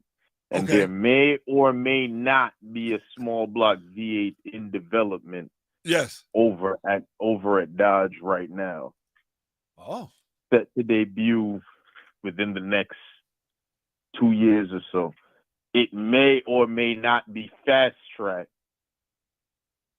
because, you know, I know because people don't want this electric one. A certain person was elected in office, so you know what I'm saying. Like things may or may not be looking up over there at Dodge, Right. because as we all know, Ford still has the 5.0, and the 7.3 Yes. that that nobody's saying anything about. Chevy or GM, I should say. Everybody's worried about it. You notice that you hear everything about what everybody else is doing. You don't see it. You don't hear anything about what GM is doing, right? That's it. Nah, but you know what? I remember they said they was looking into building more V8s. They put up money to build more. They ain't looking into building more V8s. They started already. They're building more V8s. V8 engine is an American staple. It ain't going any damn where. This is true. This is true. Chrysler right now, or I should say Stellantis right now, is looking.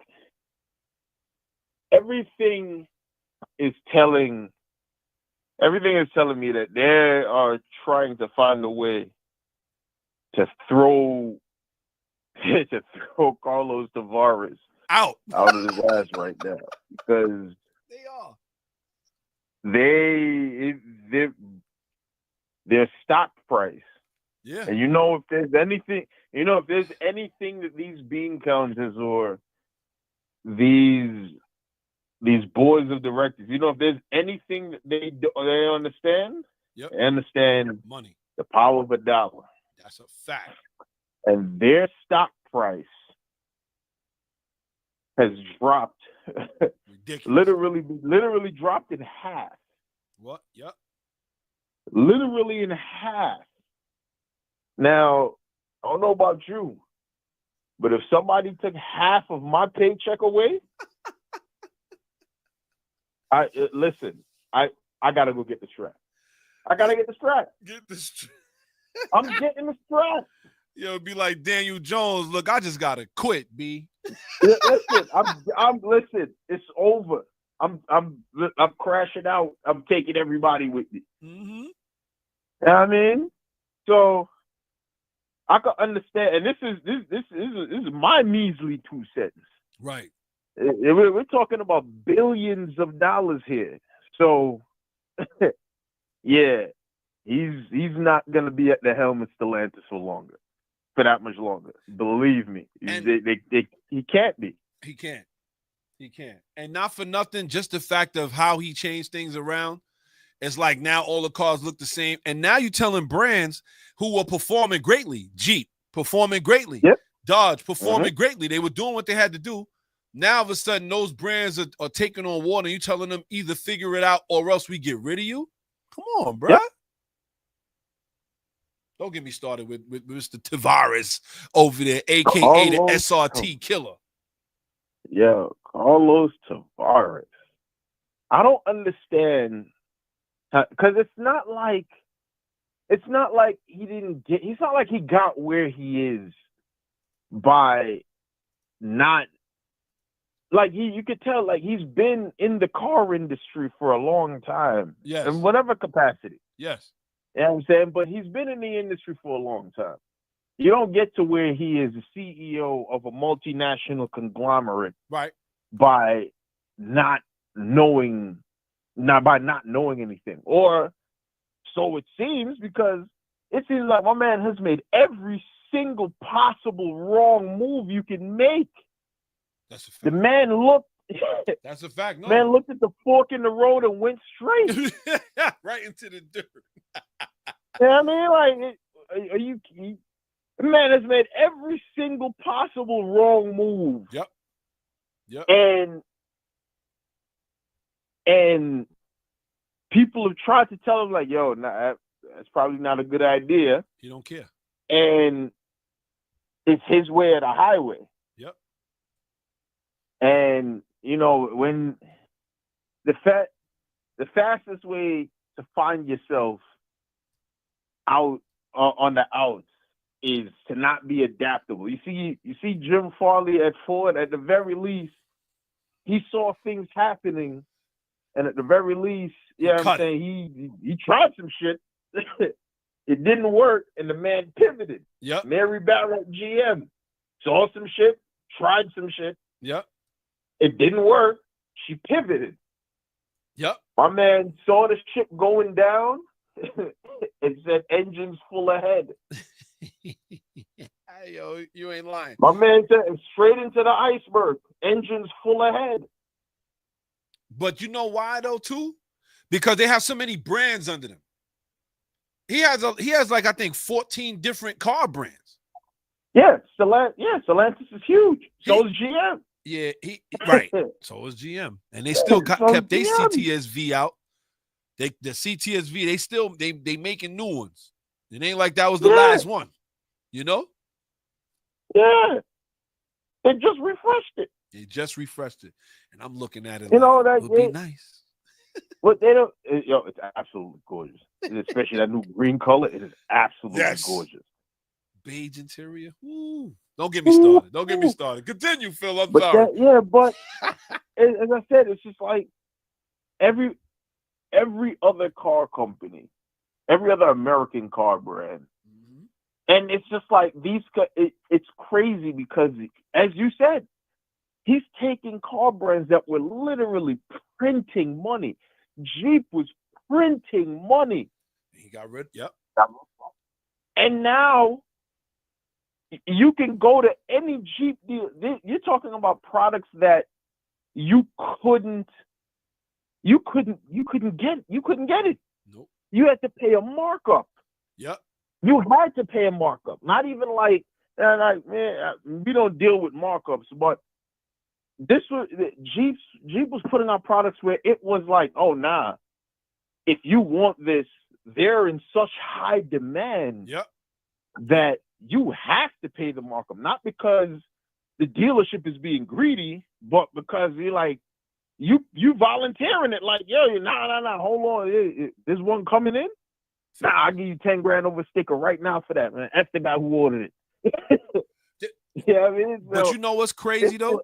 Here's the thing with Stellantis, and this is why I think Dodge pulled the trigger too early. Like, how did you have such a hit? And Tim Kaniskis wasn't behind it. He wanted to continue on. He wanted to. But it was Tavares who was his boss. That was like, yo, again, they gotta go. Went by the fork in the road and went straight into the wall. Because my man said, hey, yo, listen, we're not paying for the carbon credits no more. Yo, crazy. Meanwhile, you have nothing to replace it with. Nope. You have nothing to replace the V8 with. You have nothing to replace what the Charger and the Challengers mean to your inventory and your sales. Right. Or the V8 engine. Like, there's nothing to replace any of these things. Nope. So you say, well, we're taking Jeep and we're going high end. We're not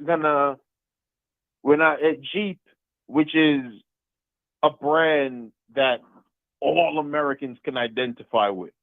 Because everybody, I don't care who you are, everybody in this country has seen a Jeep Wrangler on the road and like, that's a cool little truck. I wouldn't mind one. So, wait a minute. Before you continue on, you see that they got rid of the V8 option for that Wagoneer too. Of course. Crazy. Of course. You see, what they saw with that was they saw Ford get rid of the V8 options for their bigger trucks. Right. And they figured they could do the same thing. Not realizing that Ford got rid of the options for their bigger trucks. And Ford has been lagging in sales behind GM ever since. Right.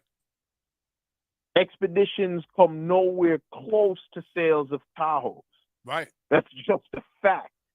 It's a fact. GM has been leading in sales of the full-size SUV from God knows how long, and that's not going to change.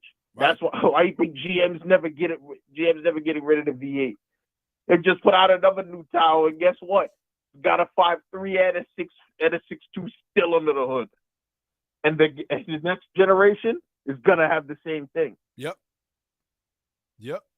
And like you said, at the end of the day, if this V8 thing was such a problem, why is Dodge the only one that got rid of them? Like, what are y'all doing? Listen, because as I said, man, the man saw what he was. He had a vision, and wasn't nobody telling him otherwise. He was the emperor with no clothes. Exactly. Nobody wouldn't tell him you're naked. He's like, nobody was telling him his ass naked. I like this outfit. They was like, sir, you don't got nothing on. What? Nothing? What? That's the thing. People, in his case, though, people were telling me he had nothing on, and he refused to believe it. And he refused to believe it. The emperor with no clothes. at least in the story, people were concurring that his outfit was absolutely wonderful. Meanwhile, he had nothing on. Oh no, people were telling Carlos Tavares like, "Yo, you ass naked out here, fool," and he's like, "Absolutely not. I have on the finest threads. You're just too stupid to see it." Yep. You don't see what I see. That's everything. That's everything that has. That's his. That was his thing for everything. Oh, you're just too stupid to see the vision. Yep. I'm the smart one. You know what I'm saying? I'm the boss. I see the vision. Yeah? Well, we see where that got Dodge now. Dead last in everything. Which we did say. Which we did say here at Rally Radio. I said, is this the end for Dodge? We was calling that. Once they got rid of like, even if you don't make the demon, you can't get rid of the money makers. You can't. Exactly. And then turn around and look for them to say, oh, you know what? We want whatever Dodge puts out. Listen, the American people, the people who buy these cars, they're smarter than that. They're like, yo, nah, I don't want that. And then the price. We didn't even talk about the price of these charges. These charges are $20,000 more than the ones with the 8's manual supercharger. They more. Everything is. Come on, he thought they were stupid. It was $20,000 more than it was 5 years ago. And it's just like, it's like the American people have inadvertently come together, looked at Carlos Tavares, and because you can tell as a European. Yes. Right? You can tell as a Spaniard, as a European, he's got that air about him that Americans are stupid. And they'll buy whatever we fucking tell them to buy. Wow. And you know what? And it's like, he do. You can tell by the way he moves. Because he's not understanding at all. Like he doesn't Exactly. grasp the concept at all. Yep, that's a fact. He sees what Americans buy. He sees what sells. He sees everything and turns around, quite literally cuts everything from production that's selling, raises prices, and fully expects wholeheartedly that, we're just going to keep buying. As a matter of fact, we'll probably buy more. Yeah, can't do that. Can't do that. And, I love the fact that Americans as a whole told them to go shove it where the sun don't shine, inadvertently, just with the power of their dollar. Like, yo, listen, we don't know what you're doing. We don't want what you're buying, and we're not paying for it. Better yet, they even tried all kind of like things to sell. Yo, we're gonna give you track, and they've done that before. We're gonna give you track experience, whatever. They like I'm like, for what? Like, why are we even like? I don't understand. Like, he really messed up on this one. And you know what? It just reminds me how horrible management could kill anything. It really can. Jeep was literally printing money. They went from having the market cornered on off-road vehicles. That was their brand. Off-road vehicles that you could fully customize, right? Just like Porsche has the market covered on sports cars that you could fully customize. Once you offer something at a decent price, but then offer the ability to customize it and make it yours, guess what? People will pay for that. And people were paying $60,000-$70,000 for Jeep Wranglers. The same Jeep Wrangler, but was it the same Jeep Wrangler with a base price of 35 grand? Yep. But because people wanted their own, you know what I mean? So now all of a sudden they're like, nah, I want that Rubicon over there. You know what I mean? With all the off-road goodies. How about those coming in plug-in? Goodies. All of the, I want the big tires. I want all the lockers. I want disconnectable sway bars and all of that. And these are people that are never going. They're driving into the mall. But the fact that it's available to them and they can make it theirs, and they can make it expensive. Mm-hmm. You know what I'm saying? Premium, just so they can have the bragging rights of saying I have the best one. Mm-hmm. They'll pay for that. So they'll end up paying. That's why the range of Wranglers was so much. Yep. You get something so cheap to make. It don't cost Dodge. It don't cost Jeep any more to make a Rubicon than it does to make a Sport. Right. But that's where the profitability comes in. That's why it's so profitable. Because it's just parts. So it costs maybe, 5 G's more to make? But they're selling it for twice the price. And that's fine because, again, it differentiates the cheap from the expensive. But at the end of the day, you can sell a cheaper one and a more expensive one. You know what I'm saying? That's two sales right there. They don't see Versus it that way. Now, they don't see it that way. They just up the price, and now they're only selling the expensive one.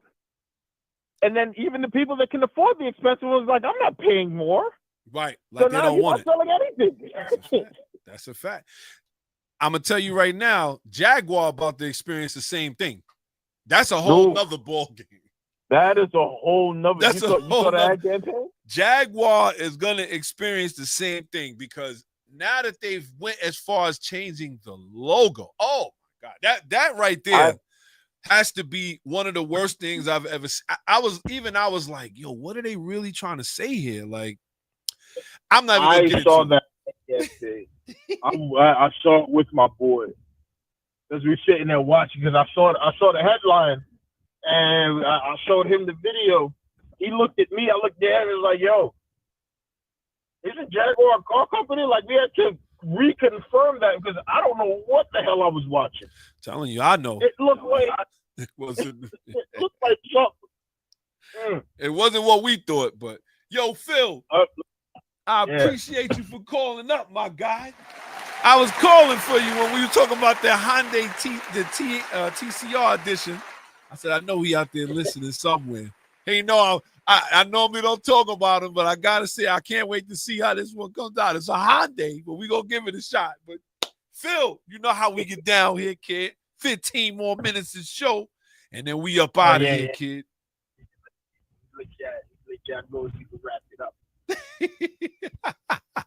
So, where you at now? You in the street? Yeah. I can tell. I can tell. Yo, Phil. Yo, Phil, we appreciate you for calling in. You already know. And you already know how Phil get down. Phil gonna tell us what it is. With that being said, we gonna move right in. Yo, Phil, I'm gonna get up with you. Oh, no. All right, peace. Shout to Dr. Phil. That's my guy. Shout to Dr. Phil. But, you know, that's what it really is at the end of the day. You know, we're looking for the next swap. And like I said, I know, listen, I think this one is going to be it. I know. But I just think I don't see nothing else on the playing field right now. But that's another thing we didn't get a chance to talk about. That Jaguar logo is crazy. First and foremost, the Jaguar logo itself, to me, was impressive. You had Jaguar. You had a Jaguar cat jumping out of it, whatever. That was great. When they went to the letters, the house was like, but now that they went to what they have, now with the pink background and all. I was like, I don't even know what they selling, bro. I think they selling umbrellas. It's like Jaguar. I don't know. It's crazy. We're going to talk about that one too a little later. But you know how we get down here, man. It's Rally Radio. We in the building. Shout out to everybody who rocked with us, who tuned in today. You already know what it is. Y'all know how we get down here, man. We got some more shows for you. We got some other things we're going to talk about here. But with that being said, let's jump right into it. Let's get to it. Legends of Auto. Real legends never die. All right. So for our Legends of Auto today, y'all know that we like to talk about a lot of different legendary things that we know that goes on in the automotive community, in the automotive world. Right now, shout to my guy Dorian. Shout to a couple of my people out there. They out there in Vegas enjoying F1 right now. I should have been there, but I will be there next year. Don't get it twisted.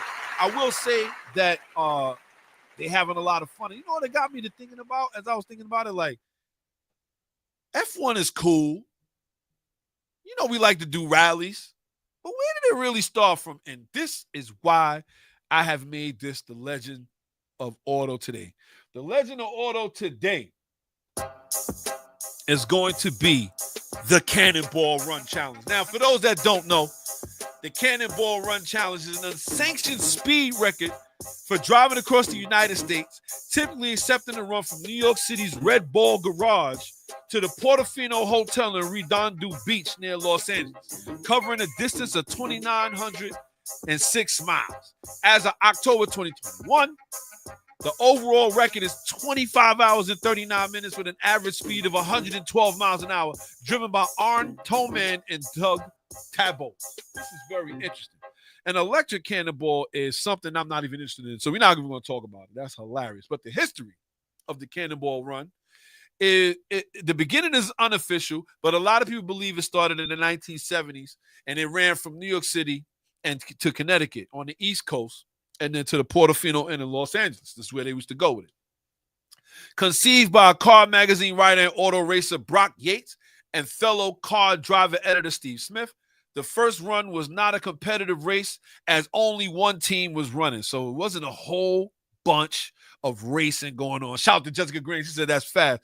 112 miles an hour the whole way, average. That's crazy. But it looks like they were running this thing for a little while. The run was intended both as a celebration of the United States interstate highway system and as a protest against strict traffic laws coming into effect at the time. Another motivation was the fun involved, which showed the tongue-in-cheek reports in Car and Driver and other auto publications worldwide. The initial cross-country run was made by Yates, his son Brock Yates, Steve Smith, and a friend Jim Williams beginning on May 3rd, 1971 in what? In what? You ready for this? A 1971 Dodge Custom Sportsman van called the Moon Trash 2. The race was run 4 more times after that. November 15th on my birthday, 1971. I wasn't born in 71, no, but the day was right. November 13th, 1972. April 23rd, 1975, and April 1st, 1979. The Cannonball Run. There was recently one done during COVID, and I think they're using that as a reason to add a lot of different speed laws and things into reality. Shout to Marlon. He said, laugh out loud. He said, F-Type, you really would have had a midlife crisis sitting in your driveway. That's a fact. Shout to Shy. He said, facts on the asterisk for the COVID numbers. But I will say this. The reason that the Cannonball Run came around is because this was their way of protesting against strict traffic laws coming into effect at the time. And it sounds a lot like what we're going through now. I would hate to say that it would take a Cannonball Run to really get things in line, but I think that they just got to start thinking about the drivers more. You can't be listen, driving is more than just getting from point A to point B. And for a lot of people, they feel that way. So when you create these laws that's just one-sided, it's like you shun the other. And these are the ones that's really holding up the community, as Phil was saying. So you got to keep that in mind, man. And shout to the Cannonball Run for being today's legend of auto. Legends of Auto. Real legends never die. Now we get down here, man. Cannonball Run. I don't know. So there's been other things that popped off because of this. I know everybody's heard about the movie. There was a movie that was made behind this. And also, there's been a lot of other rally runs and things that have been created because of it. From Gumball 3000 down to a host of other rally runs. And I think that a lot of people started to see how the open road is actually way more fun than driving around in the city. But that is the Legends of Auto today. Shout to everybody tuned in, paying attention. You know how we get down here, man. With that being said, we've reached somewhat the end of the show. You know we got another thing we got going on here, man. And this right here is what we live for. But before we get into that, Mods, the newest and freshest. Hey, modifications, parts, and fashion. Only on Rally Radio. all right, with that being said, you know how we get down, man. Here, it's the bearded one here. So, with the hot mods, we're going to go with the Morimoto headlights version 2 for the FK8 Type R. I will be getting these headlights. But I love them. They actually, to me, I'm not really even into aftermarket headlights, right? Let's just be honest. But these, I love these. They XB LED headlights. They actually come with like 4 different caps that you put on your or not caps rather, but like fuses that you put into your headlights that can either have them run constant, blink when you turn your blinkers on. It's beautiful, either amber or white. I'm gonna be getting them. So the Morimoto. If y'all want to do some business with Rally Radio, you know what it is. You send me some, I can interview them, check them out. But with that being said, that's going to be it for our hot mods. It's going to be the Morimoto Honda Civic Type R XB LED headlights generation 2. Mods, the newest and freshest. Hey, modifications, parts, and fashion. Only on Rally Radio. Now, y'all know this is another one of our favorite parts of the show before we get up out of here. We're going to have to call now some of these Rolls Royce owners, or better yet, one in particular. And you know what today is. It's the Understeer, What up? where we like to ask, what the hell were you thinking? All right. We got to understand, y'all. So it looks like law enforcement officials in Los Angeles, California have arrested 4 people for allegedly committing one of the most far-fetched insurance fraud scams ever. So you want to know what that is, huh? Let's get into it. It looks like a guy and his friends, they actually dressed up like bears, like grizzly bears, climbed inside of their cars, which would happen to be a Rolls Royce. And they also climbed into a BMW 8 Series. And the bears seemed to shred the whole interior, tear up the whole car and everything. So now they happen to have it on video. The police in California is not buying it. They're like, you know what? When have we ever seen bears just climb right into a car and just start tearing up cars? So just to talk about it a little bit, said the scratches on the door panels and the seats look relatively shallow and unnatural uniform. The video is even more suspicious. The bear goes straight for the ghost door handle and seemingly opens it like a human would. Intrigued, to say the least, detectives reviewed the list of damage reports and discovered that the suspects had filed 2 additional claims on the same date and at the same location. They reported bear damage to a 2015 Mercedes-Benz G63 AMG and a 22 Mercedes-Benz E350, which were insured by separate companies. Come to find out, these guys were dressing in bear suits, putting claws on, and going inside of these expensive cars that they own or that they couldn't sell, and was actually starting to scratch the interior so that they can actually write the cars off. They did $141,000 in claim damage to insurance companies, and they have now been arrested for insurance fraud. Now, you know, here at Rally Radio, to be the understeer, we don't get you for what you do. We get you for how you get caught doing it. So with that being said, lions, tigers, and maybe not bears. It might be a human next time. It's the Understeer, What up? where we like to ask, what the hell were you thinking? I mean, that is hilarious. I never even, like, they said, listen, we can't pay for these cars that has bear damage. Sure, why not? Look at them California detectives actually earning their money. That is hilarious. So with that being said, we reached the end of the show. It's the exhaust note. Shout out to everybody who's tuned in, paying attention with us. Appreciate y'all for tuning in. Everybody who rocked with us on the Saturday afternoon. We are back. We are back in the building. Showing a little longer today than I normally do, but you know what? We are here. Shout out to everybody who's tuned in, who paid attention, who rocked with us today. Shout to my guy, Brown Hornet. Shout to my guy, Anthony Green. Shout to Darth Spalding in the building. Shout to Jay St. Hilaire. Shout to Shadow Gamer. There's a lot of people that tune in. We appreciate y'all. Shout to my guy, Reese. Shout to Shy. Shout to Aaron Raw. Shout to my guy, Twin. Tuned in earlier. Appreciate you. Shout to Jessica Graves, Marlon, the resident Toyota guy. We got Miller Time, NYC resident Ford guy. Shout to Cedric Melbourne for tuning in. Shout to Zoom for Zoom. Shout to everybody who came through and dropped the like, dropped the comments, so we can shout you out. I appreciate all of y'all. You already know what it is, man. We are here. We in the building.